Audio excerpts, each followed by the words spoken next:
Students, the purpose of this short video is just to make sure that you have confidence as you review the results section of a paper using the Marie process or using any process, and just a short introduction to the interpretation section, just a couple of items from that, which is the focus of this week's information. So the quiz is going to be a review from the results. It's also going to include some information from that interpretation section. So really quickly, let me do a couple of things here. Could you interpret this information? And they report an odds ratio. So at this point, this was something that was published, I think, this week, and it dealt with electronic healthcare records, electronic healthcare record.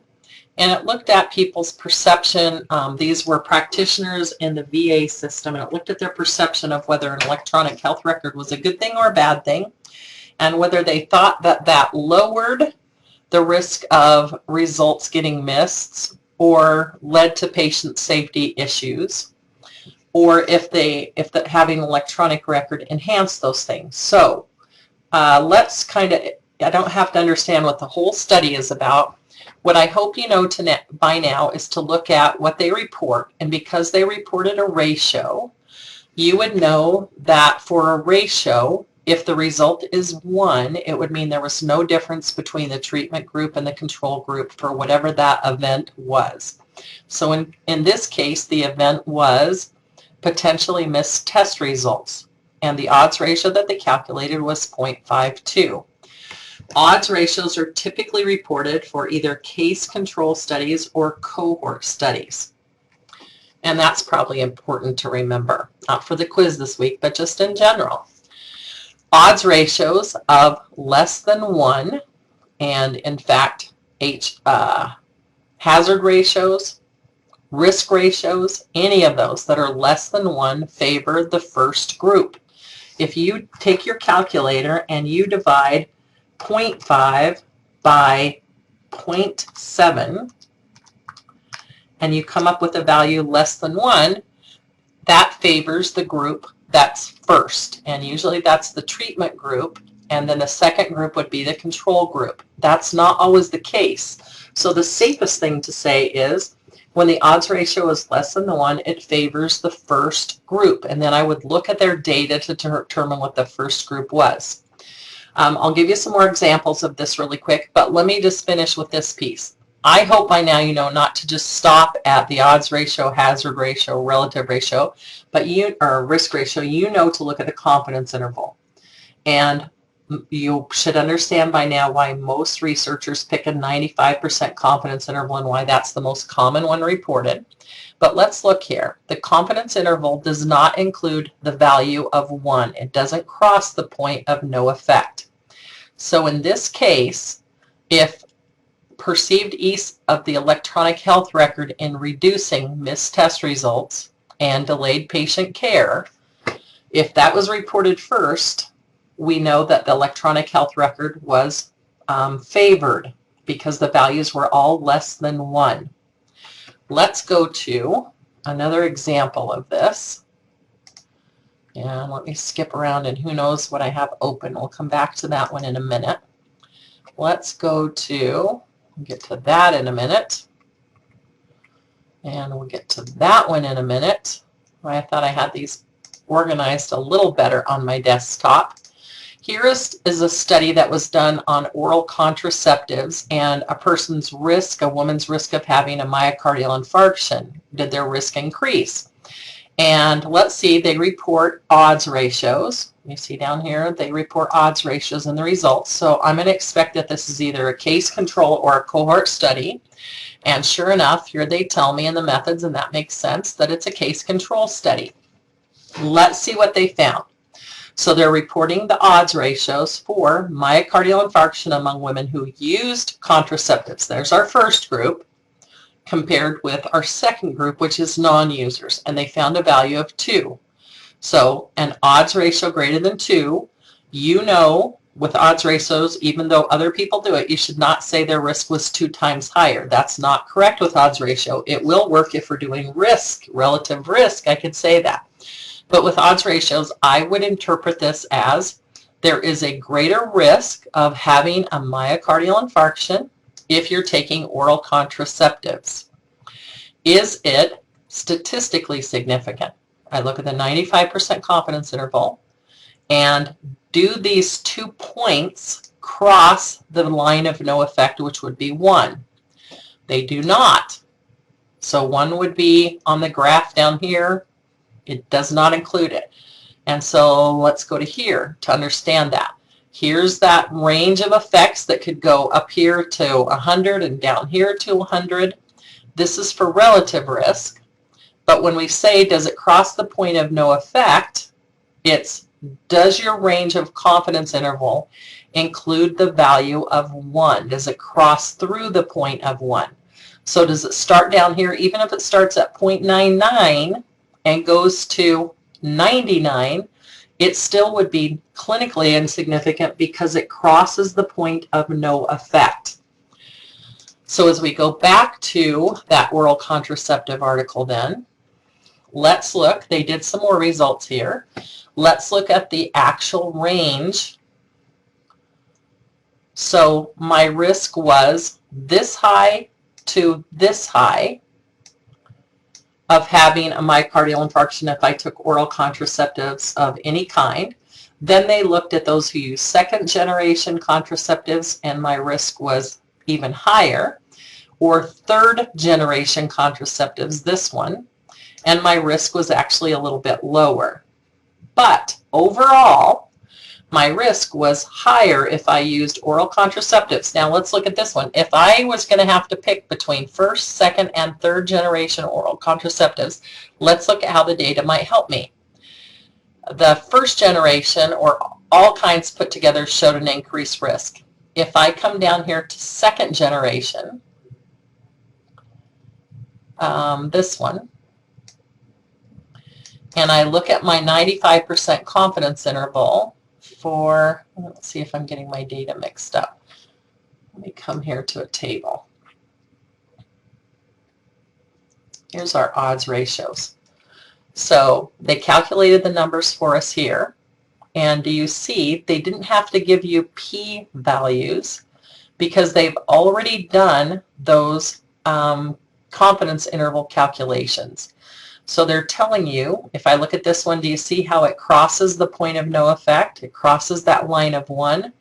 So my risk was not higher if I took a third generation oral contraceptive for having a myocardial infarction. I think that they do an adjusted versus an unadjusted. If I look at this one up here, odds ratios were adjusted for age, area of residence, calendar year, smoking status, so things they knew would increase your risk of having a myocardial infarction. They then adjusted for those, and we'll talk about adjustments when we talk, I think, next week for the Marie process. For right now, let's just focus on these odds ratios then. I'm going to focus on this piece. This one showed that there was not a statistically significant difference.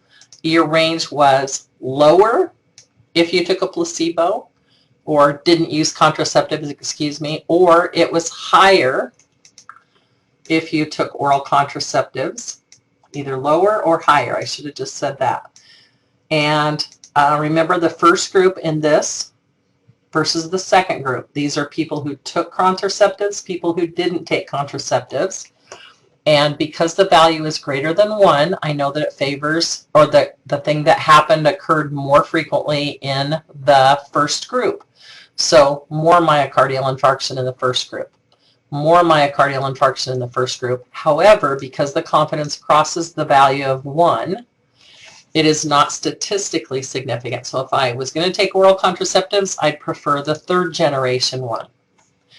As far as clinical significance, do you see that this is very close to 1? So I would probably say it's best, if I could avoid it, to avoid taking oral contraceptives if I don't want to increase my risk of myocardial infarction. Okay, the next thing I wanted to show you, let's go to relative risk. When we interpret relative risk as with odds ratios, as with hazard ratios, when the values are greater than 1, Mathematically, it would mean that the first group, whatever we're looking at, had higher rates than the second group, and that could be a good thing or a bad thing.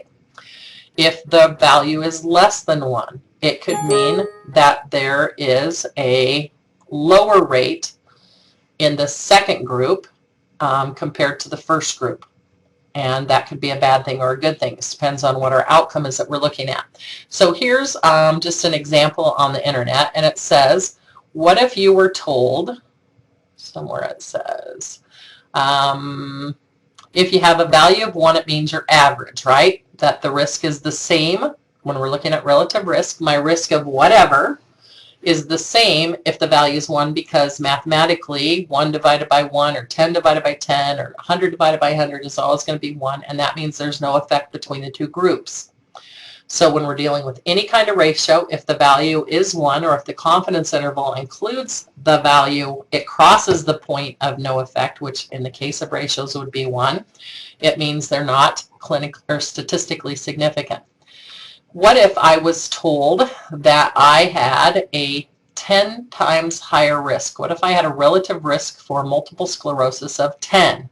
So you come up here and you say, okay, 10 would be clear out here somewhere.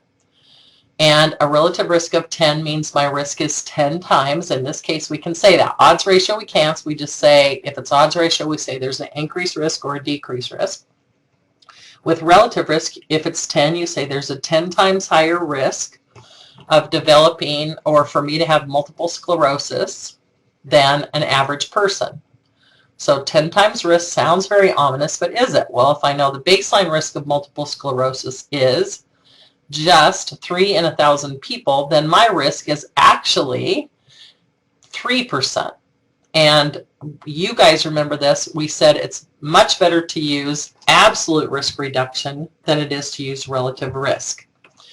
Okay, relative risk interpretation then we're going to get into when we look at, I think, your Aspirin study. Let me look at it. No, it did hazard ratios. How about the high frequency study? They reported relative risks. So let's look at the interpretation of this and see if we can identify why they stopped the study early. What's my first group? The oscillatory ventilation group. What's my second group? The control group that got traditional ventilation. So typically your first group is your treatment group and your second group is your control group, but not always. And this becomes important because we said if we're doing relative risk or hazard ratios or odds ratios, if the value is greater than 1, whatever they're measuring occurred more frequently in group 1. So in this case, the risk of death was higher in group 1, and in this case I could actually give it a percentage. Now look at this and take your calculator and take 1 minus 0.33 or take 100 minus 33, and I get 67 or 0.67, and I can use that as a percentage. So my actual risk of death, if I had the oscillator, was actually 67% higher than it was if I received conventional ventilation, according to the relative risk. What was my actual range of effect? Do you notice how this doesn't cross the point of no effect, which would be 1, because we're dealing with a ratio? And so I know, without them putting the p-values here, I know that this is not going to include or cross the value of 1. This one's not going to cross the value of 1. This one's not going to cross the value of 1. But look at this one. I know without them even putting this here, because I looked at my confidence interval, I know that it crossed through the point of 1, 0.91 to 2.06.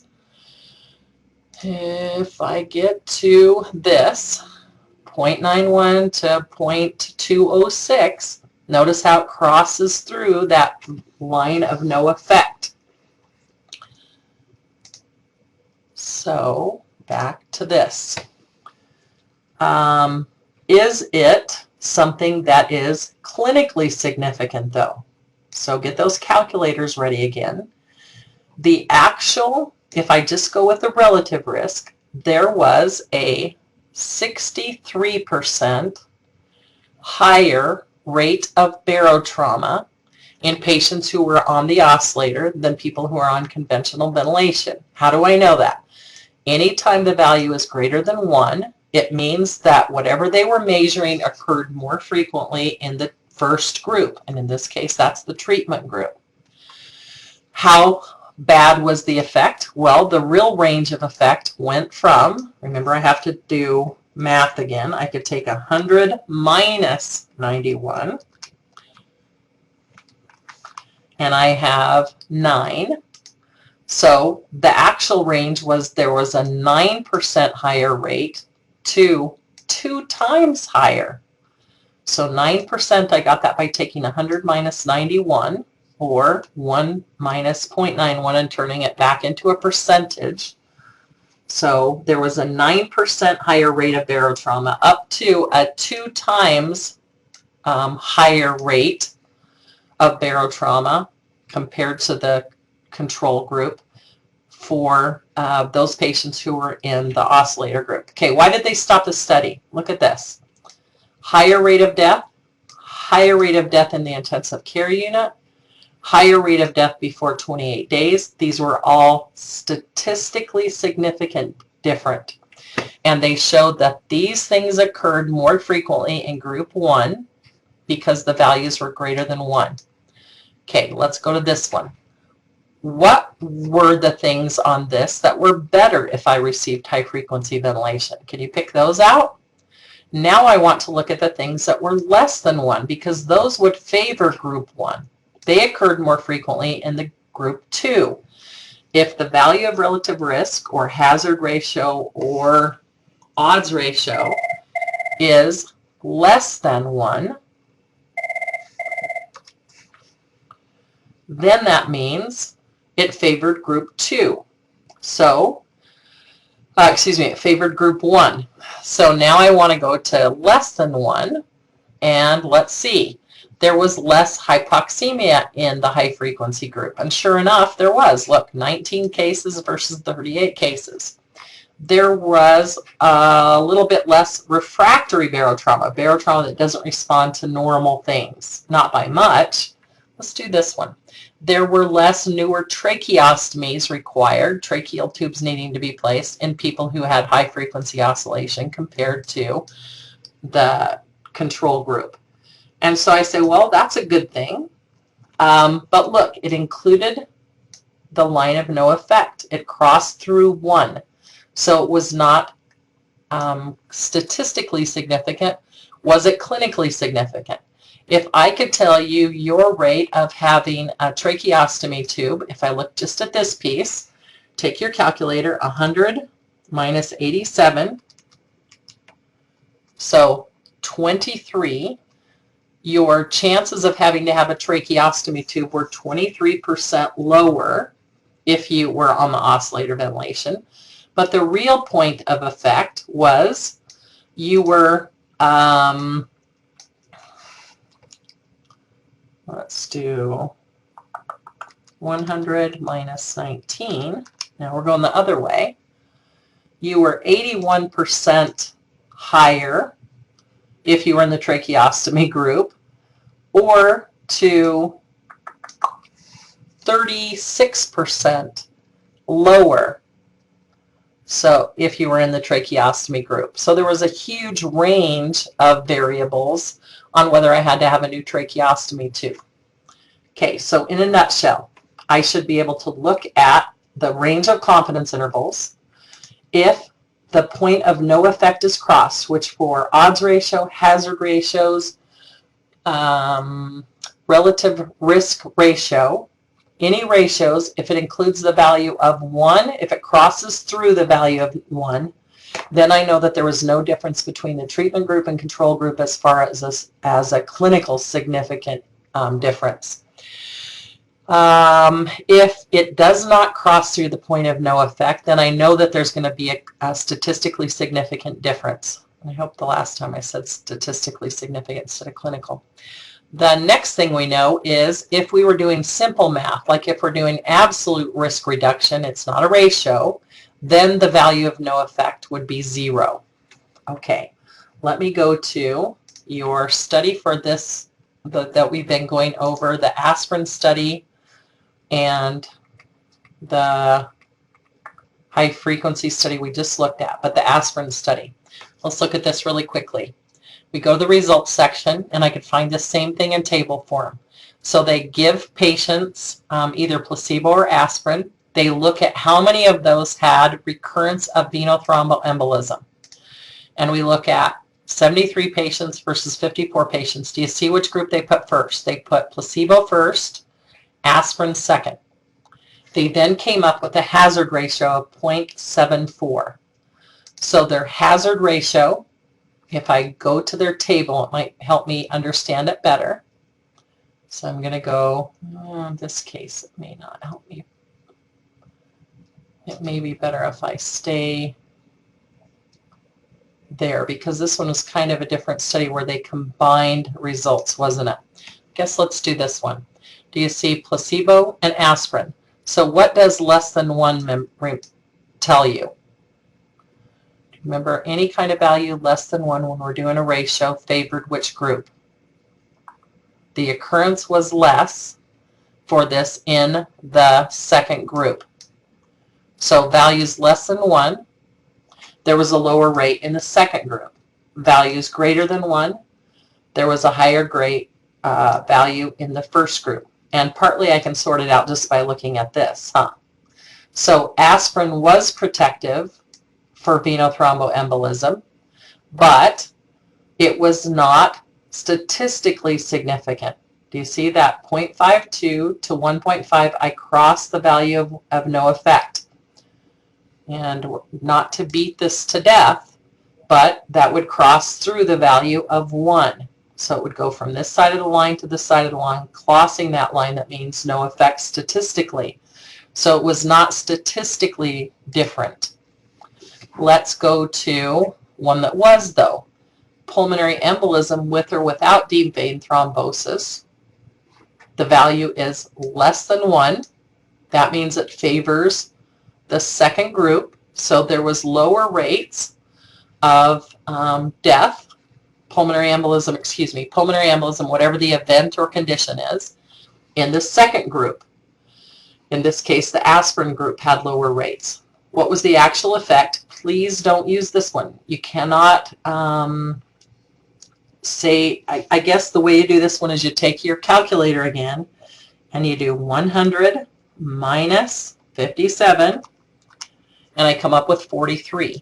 There was a 43% lower rate of pulmonary embolism with or without deep vein thrombosis in the aspirin group compared to the placebo group.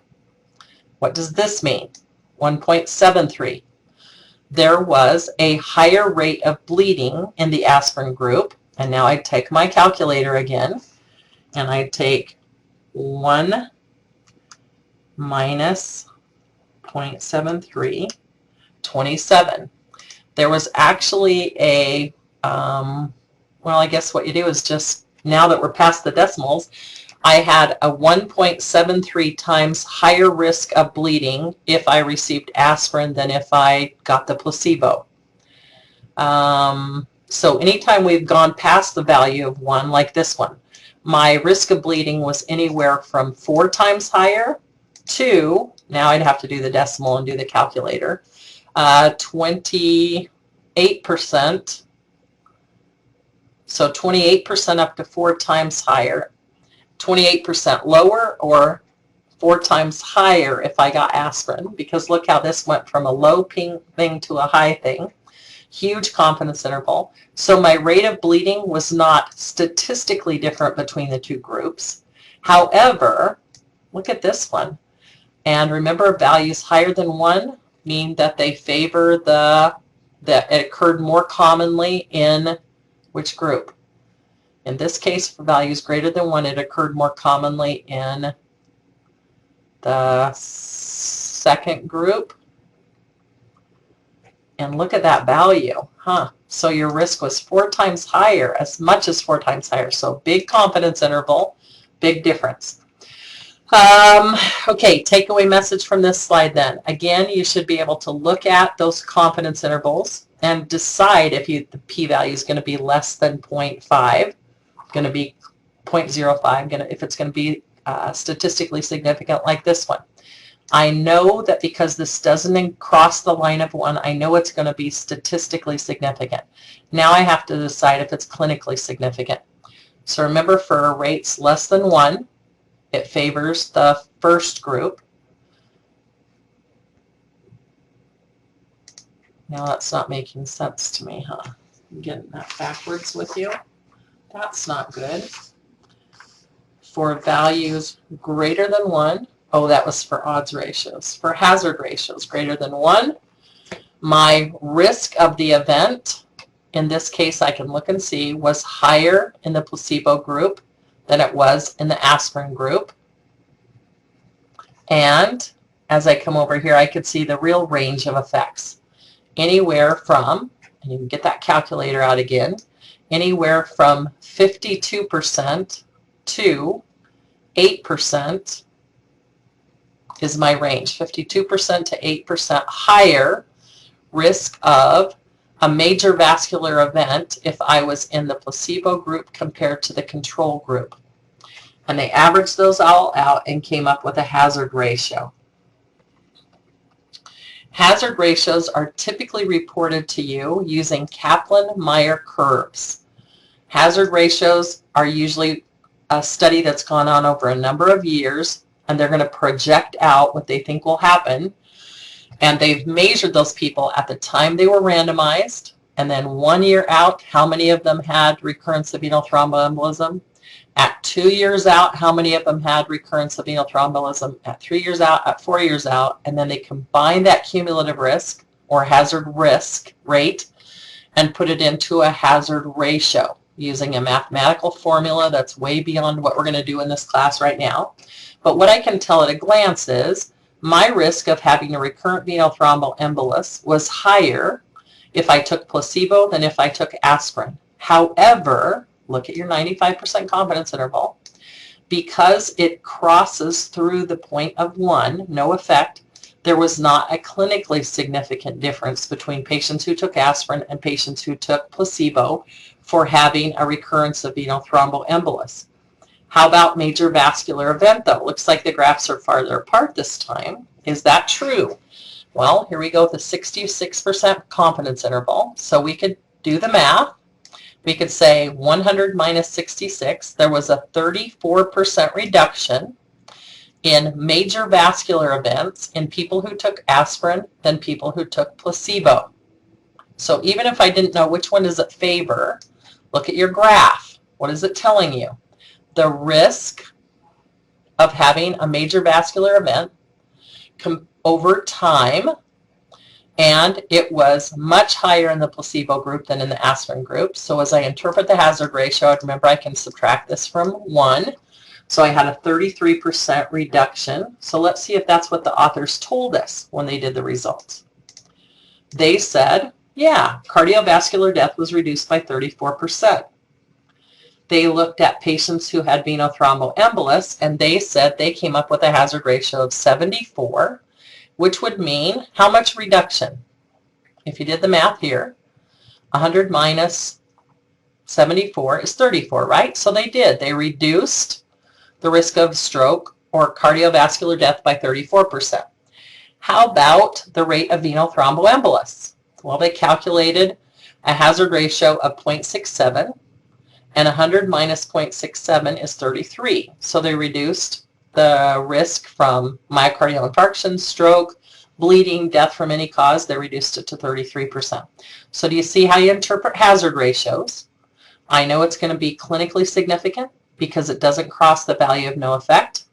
What does this tell me, though? Clinically significant. Let's see.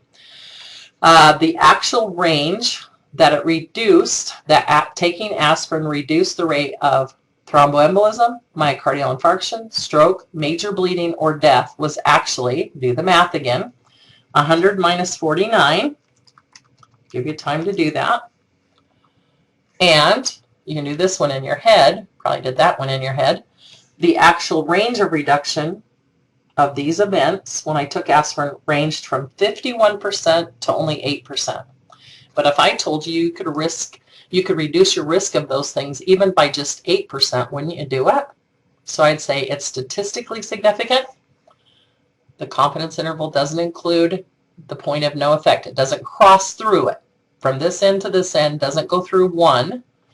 So I know it's statistically significant and clinically significant. I'd say to my patient, or I'd evaluate for my patient, if I could reduce your risk from 8% to 51% of dying from these things if you just took aspirin, would it be worth it? And I bet you would say yes. Okay, the last thing.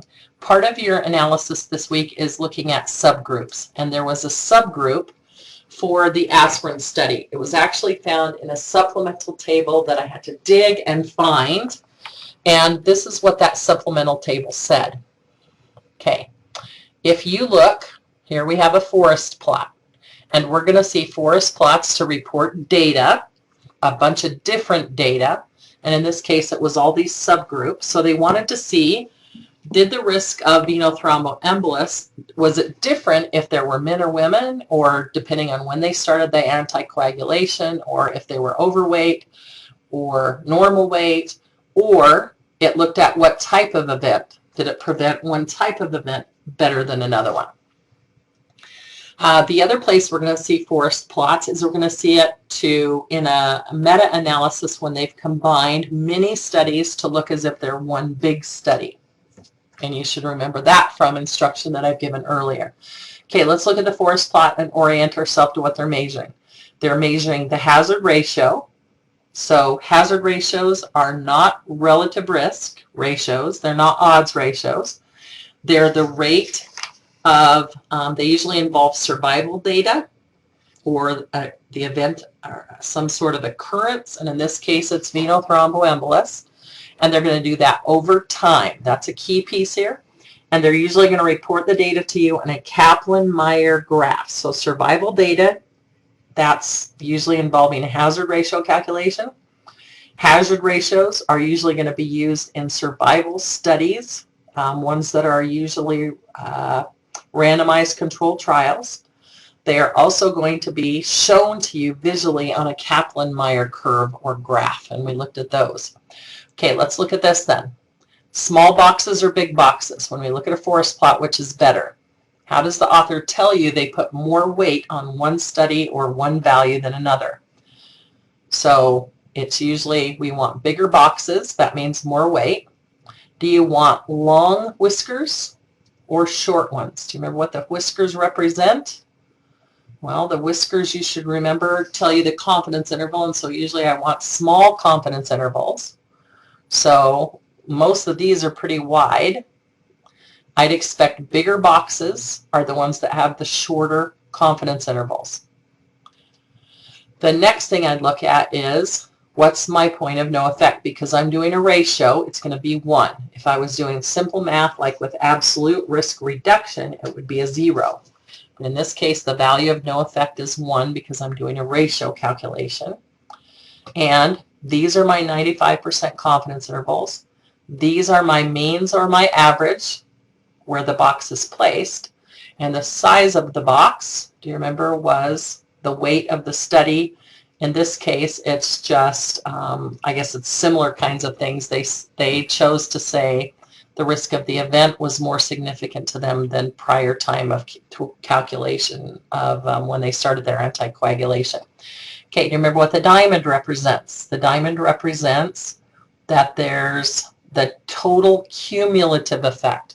So when they looked at all subgroups, what does this diamond tell me? Was there a statistical difference in how the subgroups behaved as a group compared to when they just did their analysis using their whole group of patients? And the diamond, the fact that it touches it all, the 1, tells us there's no difference. But let's really look. This one, the confidence interval crossed 1, so I'd say no statistically significant difference. No statistically. Look at these two. They don't cross. And what do they favor? Well, here's placebo on this side and aspirin on this side. they actually favored placebo because they were located on this side. And in fact, most of these things favored placebo. The last thing, let's go to, I've got all sorts of people trying to track me down, I guess, by phone. Let me go back to the study and let's see what the authors said about their subgroup analysis. So I just put in subgroup and look what it said.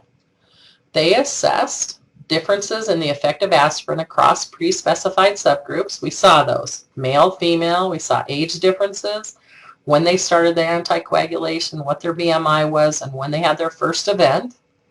And they found that there was no difference. Let me find you where they say that. The treatment effects were similar within pre-specified subgroups. Was that correct statement? Well, yeah, it was, because they did find, where did that end up going? Right here.